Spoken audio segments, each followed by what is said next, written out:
right, guys, so we're going to chat today about how to make your own pom-poms. It's a super easy DIY.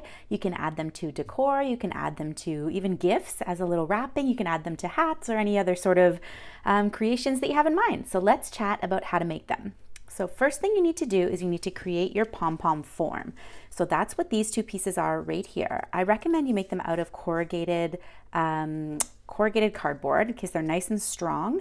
You will be winding yarn around them, so it's great to have something that's a bit more rigid. I'm going to show you just on this paper today how we make them, but I would recommend when you do it, use something that's firm like cardboard so that you have a bit of strength and rigidity with it. So first things first, you're going to make two identical forms that'll fit together when you make your pom-pom.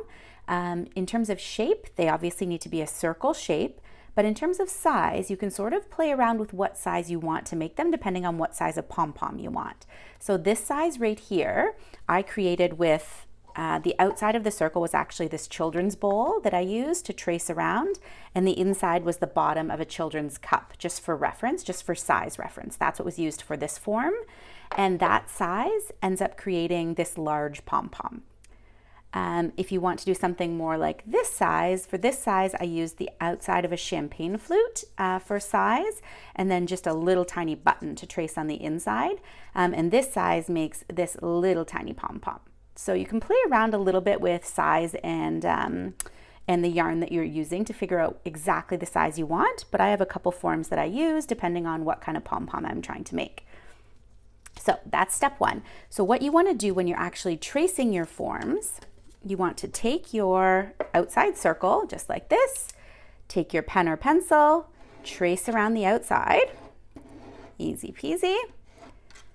So that creates the outside of your form. And then you take the inside of your form, which I'm going to use the bottom of this cup to create the inside, and you just line it up inside the circle that you've just created for the outside, and you just trace around that, just like so. And then you cut it out. So you just cut out that circle. So just like I'm going to show you one here so that you can see, you just cut that out of your cardboard just like you would with any other circle. And same thing, cut on the inside. And then you're going to cut a V shape out of both forms that you're creating, the identical forms. You're going to cut this V shape in the bottom. So I just use a ruler and draw a straight line here and then cut. And that actually helps me cut out the interior circle as well. So you just create this V shape. The objective here is really just to create, this is where you're going to come in with your yarn when you're wrapping around. So there's no magic in terms of how big this is, just to leave enough space that you can comfortably sort of get your fingers around and get the yarn in there when you're wrapping it around after. So no magic, but you don't want it to be too large, just about, I would say, sort of like a finger's width wide when you're cutting that V shape out of the bottom. So that's the first step. Cut your forms. Again, you need two identical ones that'll fit together. So that's step one. Then what you're going to do, you're going to take your yarn. I've used sort of a medium weight yarn here.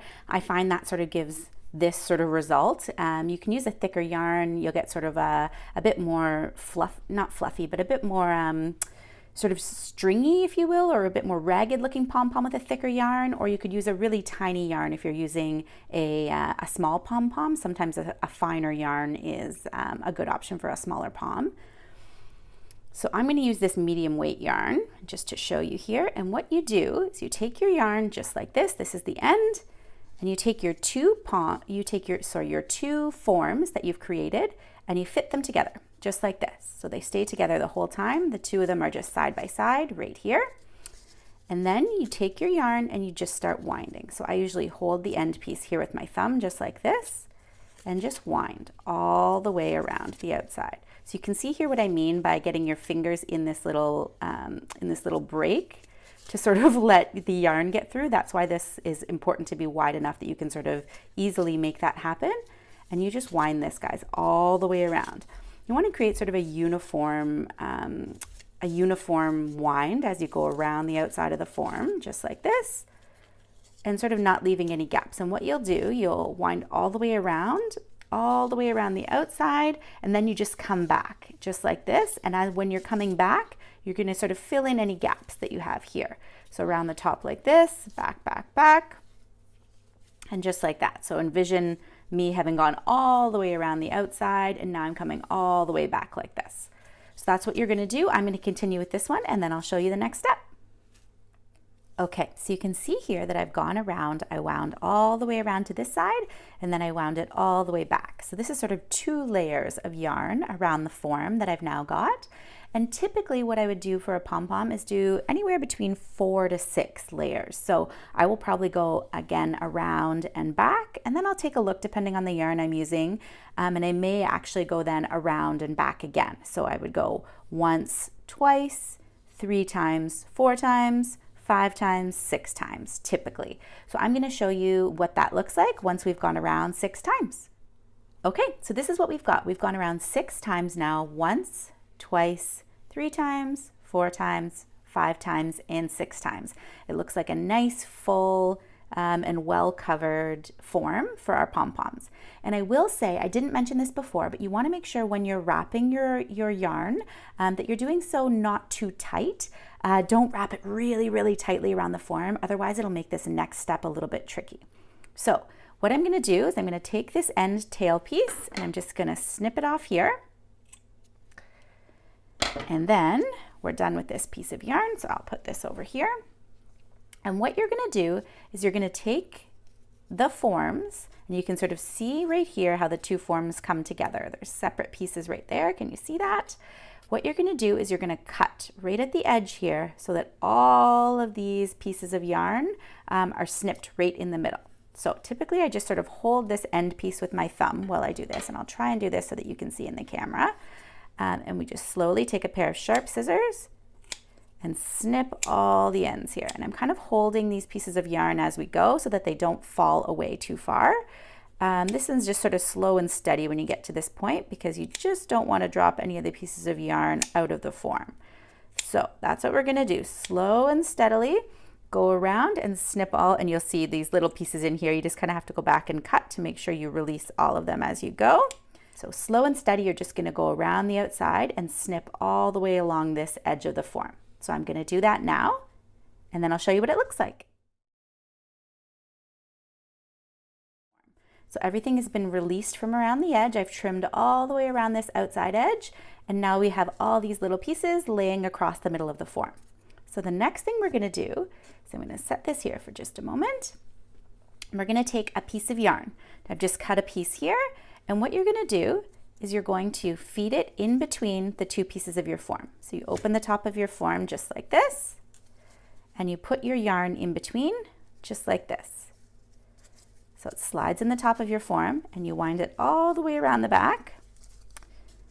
Just make sure as you go around that you've got all the pieces. If you need to trim any other pieces as you go that you missed along the way, that's fine. So you wind it all the way around these pieces in between your 2 forms, and then you're just going to take the ends and tie it in a knot, a nice tight knot, just like that. And you already see it starting to pull the pom-pom together, and then I usually take it back around the other side and tie a second one just to be sure that we've got everything in there. There we go, and then I'll probably double knot that one just to be really, really sure. Sorry, this is moving around a little bit here, guys, but I'll do my best to show you. So double knot on that end. So now we've got these little tails of the pieces that we've just tied around the outside of the pom-pom, and we've still got the rest of the pom-pom in the form. And so at this point, all you do is take these little tails, pull the pom-pom out of the side, and that's it. There's your fun pom-pom, you guys. So at this point, you can certainly, if there's any long pieces or pieces that have kind of shifted, you can go around with the scissors and trim them just to make it look nice and uniform. And if you want a smaller, tighter looking pom-pom, you can always trim some of the pieces back. So you can trim it down as much as you like to make it short. I kind of like mine looking a bit more floppy like these ones do. But if you want a nice tight pom-pom, you can always make it more winds around the form to make it really full, and then trim it right back when you get it finished, and that'll give you a very full, uniform looking pom-pom. So that's it, guys. That's as easy as it is. If you want to attach it to something, I then would use these pom-poms to attach it if you're sewing it to a hat or attaching it to a garland or something like that. You would just use these pieces on here and then trim them off so that they're the same length as your pom-pom. So that's it. I hope you have tons of pom-pom fun. Let me know if you have any questions. Just drop them in the comments or send me a note. I'm happy to help. Happy pom-pomming!